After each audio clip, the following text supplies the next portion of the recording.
நாட்டை சேர்ந்த team George என்ற நிறுவனம் உலகம் முழுவதும் நடைபெறும் தேர்தல்களில் ஆதிக்கம் செலுத்தி தேர்தல் முடிவுகளை மாற்றியமைத்து வருவதாக கூறப்படுகிறது.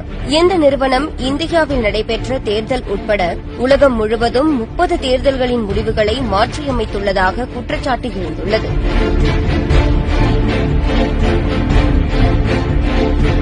இதுகுறித்து இங்கிலாந்தில் உள்ள தி கார்டியன் பத்திரிகையாளர்கள் குழு சர்வதேச அளவில் விசாரணை மேற்கொண்டது.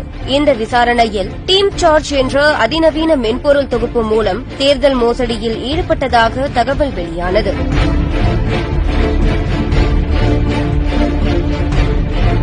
இந்த நிலையில் இந்திய தேர்தல் முடிவில் தலையிட இஸ்ரேலிய ஒப்பந்ததாரர்கள் குழுவை பாஜக தகவல் தொடர்பு அணி பயன்படுத்தியதாக கூறப்படும் குற்றச்சாட்டு குறித்து விசாரணை நடத்த வேண்டும் என்று காங்கிரஸ் செய்தி தொடர்பாளர் பவன் கேரா, சுப்ரியா ஷிரினேட் ஆகியோர் வலியுறுத்தி வருகின்றனர்.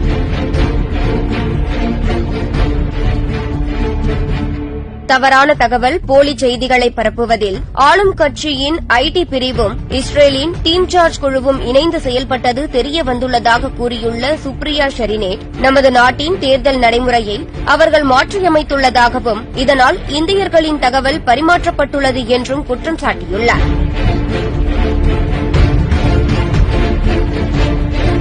போலி சமூக ஊடக பிரச்சாரங்களை இயக்க ஒரு மென்பொருளுடன் இணைக்கப்பட்டு அந்த தகவல் இந்தியர்களுக்கு பரப்பப்பட்டுள்ளது என்றும் சுப்ரியா ஷெரினேட் புகார் அளித்துள்ளார்.